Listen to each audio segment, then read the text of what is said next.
Uh, I've been asking myself whether to do this or not, but I have to air my views. I have to say what I feel.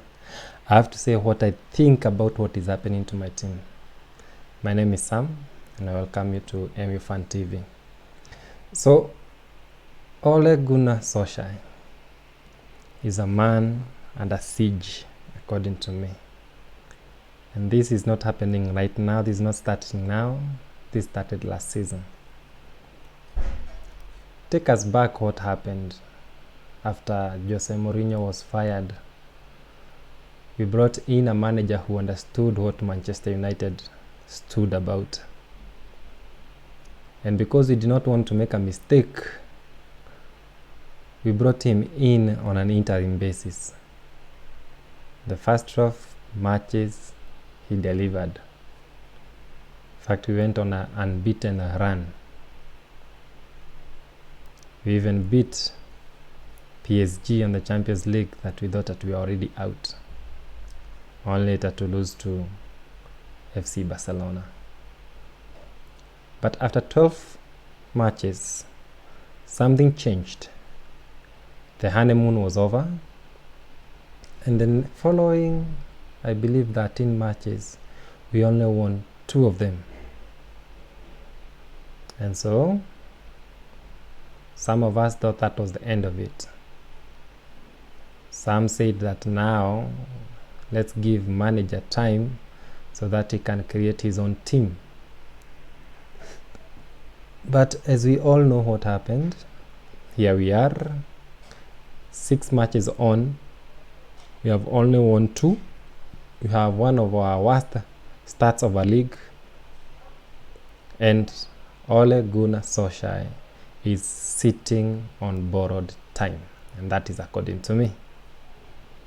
So I wanted to demystify a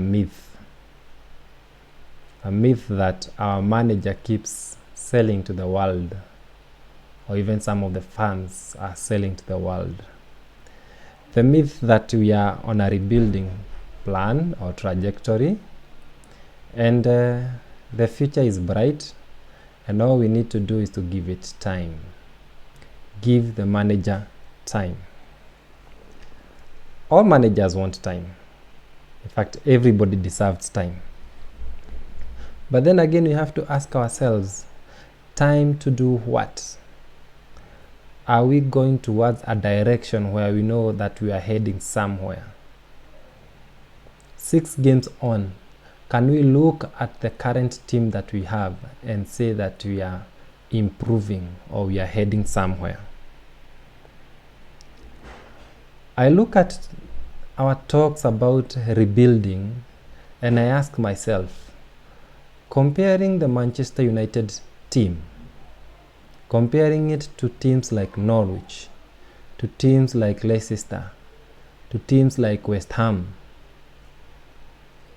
is our team worse than them? Because I can't tell you which formation Leicester City is playing or West Ham. I can tell you what Norwich are trying to do, playing from the back. But what is our team doing? Fine, you can claim that we are missing so many players from injuries. Norwich City beat Manchester City without almost half of the team. Can we stand toe to toe with Norwich City right now and go out there confidently and say that you are going to beat them? Look at our team selection. Nemanja Matic has been playing for a number of games now, while Fred warms the bench. Mata, with his age, is also playing almost all games and leaving part of the youth on the bench, and we are rebuilding. Lindelof has been, he's one of our good defenders, don't get me wrong, but the last 3 games you can see there's something. Maybe I can spare him because the chemistry is gelling, him and Maguire. But you look at the team selection, you look at what the manager is doing, and you have to ask yourself, where are we heading? People give us examples and say that Sir Alex was given, I think, 6 seasons before his team started winning anything. They'll say that Klopp, the Liverpool manager, has been given enough time to build a team.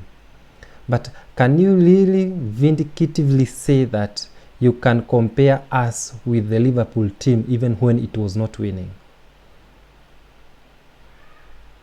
Are we saying that the players that have been sold or have been released or taken on loan is part of a rebuilding? Because you look, how wise was that decision? Who made this decision? Because if it's not Ole doing these decisions, then he should come out and say that these are not my moves, so that he does not spoil the legacy that he's trying to build. Compare Ole Gunnar with Frank Lampard. When you look at Chelsea play, I watched the game against Liverpool and they lost. In fact, I watched the game between Manchester United and Chelsea, the first game of the league. We beat them 4-0. But you look at the team and you can see where it is heading. Where are we heading? I know now some people will say, give the manager time. We have been firing managers. We have fired 3 already. We fired Moyes. We fired LVG. We fired Jose Mourinho. We cannot continue firing managers. But does that mean that when we make a mistake, so we are not going to make a correction because we have been correcting all through and you have been getting it wrong? For how long are we going to give this manager if you're saying that he needs more time? Because we have to ask ourselves these hard questions, us as fans, us as team who are loyal to us as the fans who are loyal to the team. And does it mean that when you criticize the manager, then you are not a loyal fan? In fact, the reason why you are criticizing them is because you care. I can even go ahead and say that you would be more caring than the person who just sits and says, let's give it time. Do something about it. If you have issues with Woodward, then put that point forward, but don't say that we should not complain or we should give the manager time, so we just sit down and watch. Because I watched the West Ham game, and before the game started, I was listening to Michael Owen and Alan Shearer on telly, on the pre-match analysis. And both of them were clear that United were not going to win that match. In fact, they were so sure that West Ham would win, and I understand them. I understand why they would say such a thing. And lo and behold, 2-0 down, and we are told to wait and watch that we are rebuilding. What are we rebuilding? We have let Sanchez go, and you are paying, I think, about 250k a week for him. Why couldn't we pay the extra 150 and have him there play for us? Anybody who was watching the West Ham game would see from afar that Rashford was not himself, even before his injury. In fact, I would think that the injury was just getting him out of his misery. He was out of breath, playing 3 games in a row with a midweek game in between. And so you have to ask yourself, when we are rebuilding, are we rebuilding with a strategy? I don't want to go to the details of bringing in a director of football. But we have to ask ourselves, how long will we keep saying that we are rebuilding? How long will it? Because I watched us give LVG time, and now we are saying that you are going to give Ole Gunnar time. Fine, because actually for now, even if you are to fire him today, if you bring in another manager tomorrow, I don't think he can do much with that team in terms of attack. But how long do we give the manager? 6 months? January? End of season? Because it has come to a time that personally I'm struggling to watch our team. I'm feeling like I'm losing it. I don't want us to turn into another Arsenal. In fact, you look at Arsenal right now, you'd envy them because at least they have a team. They can criticize the manager all they want, but at least they have a team so they can do something. So for us, we don't have a manager, we don't have a team. What are we doing? And then again, because to me that's a very pertinent point. We don't have a team, we don't have a manager. So according, maybe looking at that, where do we start? Do we start by saying that let him sell the dead wood? Because if he's selling, he needs to replace. So this manager who you are giving the powers to fire, you also have to give him power to hire. Does he have the pedigree to bring in the players that we want? Are we saying that you are going to feed our team from the academy? Will Greenwood be that striker that we need? Even Sir Alex Ferguson did not depend on the academy alone. Even when he was looking at the class of 92, there was a mixing of some of players who were experienced who would teach the others. So who is teaching Rashford how to do the striking role? When you look at Martial, who is he learning from in that team? Even Pogba. Fine, people say that because he cost us 90 million, so he's worth to look at himself. But where is he getting inspiration from when he looks at that team? Last season, our best player was Luke Shaw. Now, people are saying Luke Shaw is one of our weakest link in that defense. In fact, when you can argue that when Young played the last two games, leave West Ham alone, the last two games he was far much better. We are seeing more creativity in that wing than Luke Shaw. Why are we always blaming the players? Because everybody is saying that this and this player is not worth it, is not doing the thing.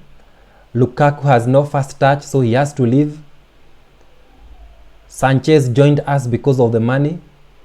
But let's ask ourselves an important question. Why are these players becoming dead wood when they join our team? Sanchez was the best player in Arsenal. Lukaku, you look at the goal scoring record of Lukaku. And yet here we are claiming that he has no first touch. Look at him right now in Inter. Is he scoring goals? So why is it that when they are with us, they are deadwood, but when we sell them, we can see what they can do? So we say that, oh, let's sell all the deadwood. Then who will remain in this team? We had a chance of buying Bruno Fernandes or even Eriksson. But for some reason, somebody, the Ed Deadwood, if I may call him, decided that the best person to go after was Dybala. I love Dybala, don't mistake me. But I'm looking at this team and I'm asking myself, where are we heading?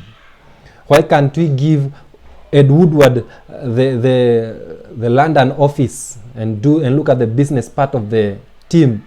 And then we give this chance to a director of football who knows exactly what Manchester United needs. And it's not just about selling the shirts.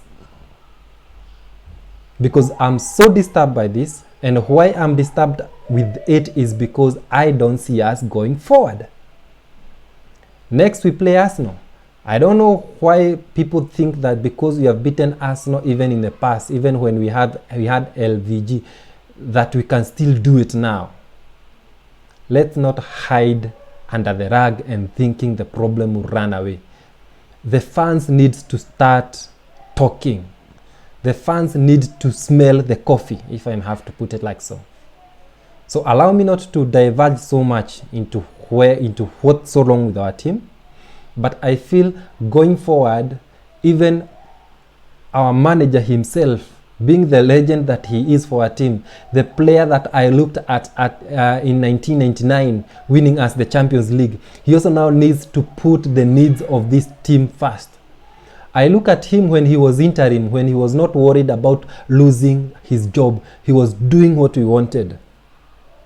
But when he signed the dotted line, He's now fearful of making a mistake, so he's making even more. Play the players that can do good for us. Know that us as fans, we are suffering and we cannot put up with this for much longer. We don't want to come to a point where we are turning against you. If the upper management is not giving you what you need, then you need to speak. That's why they fired Jose Mourinho, because he spoke. But at least when I look at the team right now and how we are doing, I look at the words of Jose Mourinho and he was spot on about it. That there is a problem in this team. That one of his greatest achievements was him finishing second with the team that he had. It's time for you, Ole. We trust in you, but you need to work your socks off if you are going to continue being the manager of Manchester United. So again, I'm asking you, and I'm not going to go any further, but all I'm asking is that as fans, it's time for us to stand, not just to sit and watch. And we need to stand and be counted. What we saw against West Ham, clueless strategies, people running up and down doing nothing, cannot be repeated. Against a better team, we are going to be humiliated. Do me a favor and hit on subscribe. Give your comments down there. You don't need to insult me if you don't agree with me, but tell me why you don't agree with me. If you feel there is something that I ought to look at, also share with me, and I'm going to share in the next recording. But we need to wake up and smell the coffee. This cannot continue. Have yourself a lovely afternoon.